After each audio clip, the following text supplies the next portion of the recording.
ये कहानी एक ऐसी पैरासाइट की जो कान के थ्रू इंसानों के शरीर के अंदर प्रवेश करता है और उसके ब्रेन के ऊपर कब्जा करके उसके बॉडी को अपना होस्ट बना लेता है। इस मूवी का नाम है पैरासाइट।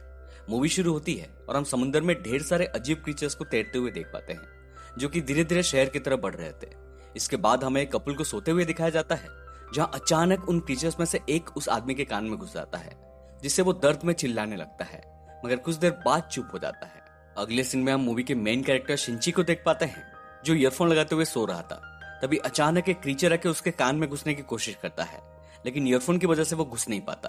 फिर वो उसके नाक में घुसने की कोशिश करता है, पर शिंची जाग जाता है और उसे निकाल के डर के मारे दूर फेंक देता है।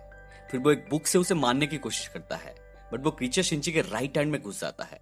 शिंची बहुत ही ज्यादा डर जाता है और क्रीचर को बॉडी के अंदर घुसने से रोकने के लिए हाथ को ईयरफोन की वायर से बांध देता है। तभी उसकी आवाज सुन के उसकी माँ रूम के अंदर आते हैं और पूछते हैं कि तुम ये क्या कर रहे हो। शिंची कहता है कि मेरे हाथ के अंदर एक सांप घुस गया है। उसकी माँ के उसके हाथ को चेक करते हैं, बट उन्हें कुछ भी नहीं दिखता। अगले मॉर्निंग ब्रेकफास्ट करते टाइम शिंची अपने माँ से कहता है कि मेरे राइट हैंड में कुछ अजीब सा फील हो रहा है। उसकी माँ कहते हैं कि शायद तुम्हारा नींद पूरा नहीं हुआ है, इसीलिए तुम्हें ऐसा लग रहा है। फिर हमें पिछली रात वाली आदमी को दिखाया जाता है जिसके कान में क्रीचर घुस गया था। वो आदमी अपने वाइफ के पास जाता है और उसे अजीब तरीके से घूरने लगता है। फिर अचानक से वो अपना मुंह खोलता है जो कि एक मॉन्स्टर जैसा खौफनाक था और उसकी बीवी की सर को खा लेता है। इसके बाद हम शिंची को स्कूल में देखते हैं जहां उसका दोस्त सतोमी आके उसे तंग करने लगती है। तभी सडनली शिंची अपने राइट हैंड से सतोमी को छूने लगता है और उसके ब्रेस्ट को टच करता है, जैसे मानो उसका हाथ उसके नियंत्रण में नहीं था। शिंची की ये हरकत से सतोमी गुस्सा हो जाती है और वहां से चली जाती है। क्लास में भी शिंची के साथ कुछ अजीब हादसे होते हैं, जैसे कि जब वो अपने इरेजर को उठाने के लिए नीचे झुकता है तब अचानक उसका हाथ अपने आप लंबा हो जाता है और इरेजर को उठा लेता है और वो काफी दूर से बॉल को बास्केट में डाल पाता है। ये देखकर शिंची बहुत ही ज्यादा घबरा जाता है। घर आकर जब वो इसके बारे में इंटरनेट पर रिसर्च कर रहा होता है तब वो अपने हाथ में एक आंख देखता है जो कि सडनली गायब हो जाता है। वो एक ब्लेड से हाथ को काटने की सोचता है, मगर तभी उसके राइट हैंड से एक डरावना मॉन्स्टर बाहर आता है और उसे डराता है। शिंची का फट के सोला हो जाता है, मगर फिर वो मॉन्स्टर एक क्यूट वन नाइट क्रीचर में बदल जाता है। शिंची घबराकर उसे पूछता है कि तुम क्या हो, तो वो क्रीचर भी उसके ही बातों को दोहराने लगता है। यहाँ हमें पता चलता है कि उस क्रीचर को इंसानी भाषा नहीं आती है और वो शिंची के लैपटॉप और बुक से इंसानों के तौर तरीके सीखने लगता है। दोस्तों, इस क्रीचर का मकसद था शिंची के ब्रेन को कब्जा करना, बट क्योंकि वो उस रात कान में ईयरफोन लगाया हुआ था इसलिए वो सिर्फ उसके राइट हैंड को ही कब्जा करके उसे कंट्रोल कर पा रहा था। अब शिंची कहता है कि मैं तुम्हें काट के अलग कर दूंगा। क्रीचर कहता है इससे मैं तो मर जाऊंगा, बट तुम भी अपना राइट हैंड खो दोगे। वो क्रीचर अपना नाम मिगी बताता है और कहता है कि वो शिंची को कोई भी चोट नहीं पहुंचाएगा क्योंकि वो उसका होस्ट है। आगे हम देखते हैं कि मिगी शिंची के जरिए उसके दुनिया के बारे में जानकारी लेने लगता है। वो स्कूल में हो रही मार्शल आर्ट को बस देखकर ही सीख लेता है। ये सब के बीच में शिंची और मिगी के बीच में कनेक्शन बन जाता है और दोनों एक दूसरे के काफी अच्छे दोस्त बन जाते हैं। इस तरह पूरे शहर में जिन जिन इंसानों को इन पैरासाइट्स ने अपना होस्ट बनाया था उनका आतंक फैलने लगता है और वो इंसानों को मार के उन्हें खाने लगते हैं। एक दिन स्कूल से वापस आते टाइम मिगी शिंची को खींच के एक रेस्टोरेंट में ले जाता है क्योंकि उसे महसूस हुआ था कि उसके आसपास एक और पैरासाइट है। अंदर जाने पर शिंची देखता है कि एक पैरासाइट किसी इंसान को मार के उसे खा रहा था। तभी वो पैरासाइट मिगी को देख लेता है और उसे अपना दोस्त समझता है क्योंकि वो भी एक पैरासाइट है।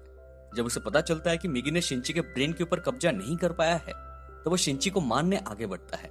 उसका सर भी एक मॉन्स्टर की तरह खुलता है और वो शिंची के ऊपर हमला करता है, मगर मिगी उसका सर काटकर शिंची को बचा लेता है। अब धीरे धीरे शहर में हत्या लोगों का गायब होना तेजी से बढ़ने लगता है, लेकिन पुलिस को कोई आइडिया नहीं था कि इतने ब्रूटल मर्डर्स कर कौन रहा है। आगे हम शिंची को मिगी से बात करते हुए देखते हैं जहां वो कहता है कि उसे अपने साथियों को रोकना होगा। वो ऐसे इंसानों को नहीं खा सकते, पर मिगी कहता है कि पैरासाइट्स का खाना ही इंसान है। जैसे इंसान खुद के खाने के लिए पेड़ काट रहे हैं और जानवर को मार रहे हैं, वैसे पैरासाइट सर्वाइव करने के लिए इंसान को खा रहे हैं। इसमें कुछ गलत नहीं है।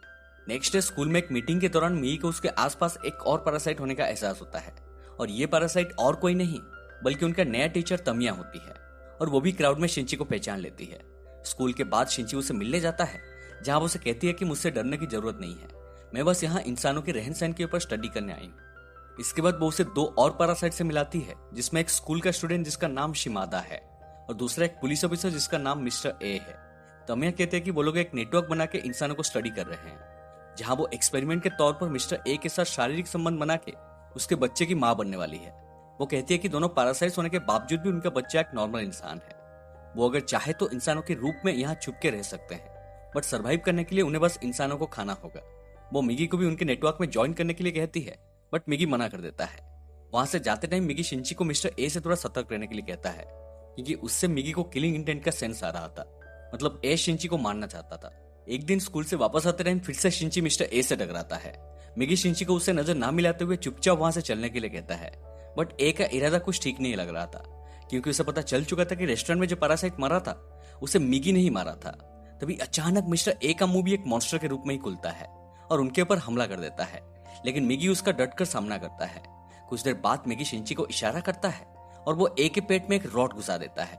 दोस्तों, यहाँ ए भूल गया था कि मिगी सिर्फ शिंची के हाथ को ही कंट्रोल कर रहा था। शिंची का दिमाग तो अभी भी काम कर रहा है, और जैसे कि हम जानते हैं कि अगर होस्ट मर जाएगा तो उसके अंदर का पैरासाइट भी मर जाता है। तो ए के बॉडी से काफी खून बहने लगता है और वो नीचे गिर जाता है। शिंची भागकर घर वापस आता है और उसे गिल्टी फील होता है कि उसने किसी इंसान को मारा है। अब इधर हम देखते हैं कि मिस्टर ए अभी भी नहीं मरा था और वो वहां से गुजर रही एक और इंसान की बॉडी को कब्जा कर लेता है, और ये इंसान और कोई नहीं बल्कि शिंची के माँ थे। कुछ देर बाद मिगी शिंची को नींद से उठाता है और कहता है कि फिर से कोई पैरासाइट उनके तरफ बढ़ रहा है और ये बहुत ही ज्यादा खतरनाक है। शिंची नीचे आके रेडी रहता है और वो अपने माँ को अंदर आते हुए देख पाता है, जिनके बॉडी के ऊपर मिस्टर ए का पैरासाइट कब्जा कर लिया था। मिगी कहता है अब उनके पास और कोई चारा नहीं है, उसे उसके माँ को मारना होगा, नहीं तो वो उन्हें मार देगी। बट शिंची कहता है कि वो उसके माँ को हाथ भी नहीं लगाएगा। बट इतने में उसके माँ के सर भी एक मॉन्स्टर की तरह खुलता है और वो शिंची के ऊपर हमला करके उसके हार्ट में एक होल कर देती है और उसे मरने के लिए छोड़ के वहां से चली जाती है। बट अगले दिन शिंची एकदम सही सलामत उठता है, क्योंकि मिगी ने अपने सेल से उसके हार्ट में हुआ छेद को भर दिया था। अब शिंची का सिर्फ एक ही मकसद था, उसके माँ को ढूंढ के मिस्टर ए का खात्मा करना। वो उन्हें काफी ढूंढने लगता है, बट उसे उसका ठिकाना नहीं मिलता। वो तमिया से भी ए के ठिकाने के बारे में पूछता है, बट तमिया उसे नहीं बताती। अब काफी जांच पड़ताल के बाद पुलिस को रेस्टोरेंट में और मिस्टर ए की डेड बॉडी के पास शिंची का फिंगरप्रिंट मिलता है, तो उन्हें उसके ऊपर शक होता है। वो उसे पूछताछ करने के लिए उसके घर आते हैं, बट उन्हें कोई ठोस सबूत नहीं मिलता है, तो वो वहां से चले जाते हैं। अब क्योंकि मिगी अपने सेल से शिंची को बचाया था, तो शिंची में भी मिगी की पर्सनालिटी आ गई थी और उसका बिहेवियर काफी चेंज हो गया था। पहले वो हमेशा डरा डरा और चुपचाप रहता था, मगर अब वो एकदम लीडर हो गया था। उसके बर्ताव में काफी बदलाव आने लगते हैं और वो सबसे एरोगेंटली बिहेव करने लगता है। एक दिन जब वो सतोमी के साथ शॉपिंग कर रहा होता है, तब शिंची एक मरा हुआ कुत्ता को रोड से उठा के कैजुअली डस्टबिन में फेंक देता है। उसकी इमोशनलेस बर्ताव को देखकर सतोमी उसके ऊपर गुस्सा हो जाती है और दोनों के बीच में लड़ाई हो जाती है। अब शिंची के हार्ट को अपने सेल से भरने के बाद मिगी कहता है कि उसे हर दिन 4 घंटा सोना होगा और उसे ये नींद कभी भी आ सकता है, और वो उसे कहता है कि अगर इसी बीच किसी पैरासाइट ने उसके ऊपर हमला किया तो वो उसका मदद नहीं कर पाएगा और उसे अकेले ही उसके साथ निपटना होगा। इस तरफ तमिया के कहने पर एक पैरासाइट शहर के मेयर के बॉडी के ऊपर कब्जा कर लेता है, ताकि इलेक्शन जीतने के बाद वो पूरे शहर को कंट्रोल कर सके। ये सब के बीच में हम शिमादा को देखते हैं, जो शिंची के ऊपर नजर रखने के लिए उसके स्कूल में ज्वाइन करता है और सबके साथ फ्रेंडली होने का नाटक करता है। एक दिन एक पेंटिंग क्लास में एक लड़की शिमादा के सर से एक बाल उखाड़ लेती है, मगर हैरानी की बात यह थी कि सर से अलग होने के बाद भी वो बाल अभी भी हिल रहा था और पूरे क्लास को पता चल जाती है कि शिमादा एक मॉन्स्टर है। अब शिमादा अपने असली रूप में आता है और क्लास में मौजूद सभी लड़कियों के ऊपर हमला करता है। उन लड़कियों में सतोमी भी मौजूद थी। वो किसी तरह एक एसिड का बॉटल उठा के उसके ऊपर फेंक देती है और एसिड गिरने पर शिमादा एकदम से पागल हो जाता है और आउट ऑफ कंट्रोल होकर सबको एक एक करके मारने लगता है। इन लड़कियों का आवाज सुन के शिंची भाग के ऊपर आता है और चारों तरफ इतने सारे डेड बॉडीज को देख के उसका होश उड़ जाता है। वो किसी तरह सतोमी को बचा के बिल्डिंग से नीचे कूद जाता है। तमिया भी यहाँ आकर देखती है कि शिमादा एकदम बेकाबू हो गया है और वो उसे मारने के लिए उसके ऊपर एक एक्सप्लोसिव फेंकती है, नहीं तो उनका राज सबके सामने खुल जाएगा। मगर ये एक्सप्लोसिव फटने के बावजूद भी शिमादा बच जाता है और वो स्कूल के छत की तरफ बढ़ता है। पुलिस भी वहां आके उसे रोकने के लिए उसके ऊपर गोलियां चलाते हैं, मगर शिमादा उन्हें भी एक एक करके मार देता है। इधर मिगी शिंची को बताता है कि शिमादा स्कूल के छत की तरफ बढ़ रहा है, तो शिंची उसके सामने वाले बिल्डिंग के छत के ऊपर चढ़ जाता है और मिगी को एक धनुष बनाकर शिमादा के ऊपर एक रॉड से वार करता है और वो रॉड उसके आर पार हो जाती है, जिससे उसकी मौत हो जाती है। इसके बाद शिंची तमिया से मिलता है, जो कहती है कि उसे कुछ दिन के लिए अंडरग्राउंड होना पड़ेगा क्योंकि उसकी डिलीवरी का टाइम पास आ गया है। और जाते आते वो शिंची को मिस्टर ए का एड्रेस दे देती है, क्योंकि मिस्टर ए ने उसके माँ के शरीर को अपना होस्ट बना लिया था और तमिया खुद अब एक माँ बनने वाली थी, तो वो उसका दुख समझ सकती थी। अब एड्रेस लेकर शिंची सीधा मिस्टर ए के ठिकाने पर पहुंच जाता है, जो अभी भी उसके माँ के बॉडी में है। मगर इसी टाइम मिगी को नींद आता है और सोने से पहले वो खुद को एक सोर्ड में बदल लेता है। शिंची और ए के बीच में भयानक लड़ाई होती है और ए शिंची के ऊपर भारी पड़ने लगता है, लेकिन अंत में थोड़ी देर के लिए उसकी माँ उसकी बॉडी पर कंट्रोल कर लेती है, जिससे शिंची उनका सर धड़ से अलग कर देता है और उन्हें मारकर मिस्टर ए से उन्हें आजाद कर देता है। इसके बाद हम देखते हैं कि जिस मेयर के ऊपर पैरासाइट ने कब्जा किया था वो अब इलेक्शन जीत चुका है और अब वो पूरे शहर को कंट्रोल कर सकता है।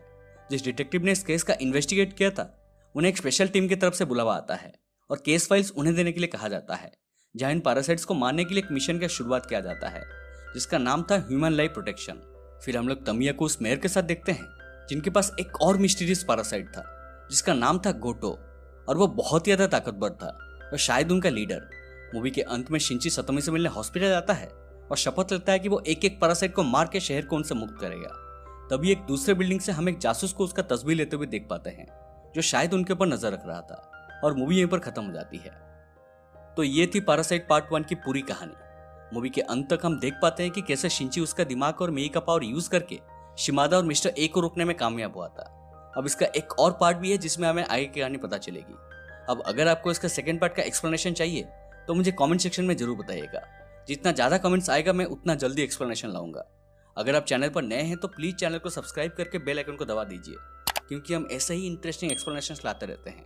मिलते हैं अगले वीडियो में, तब तक stay safe and take care.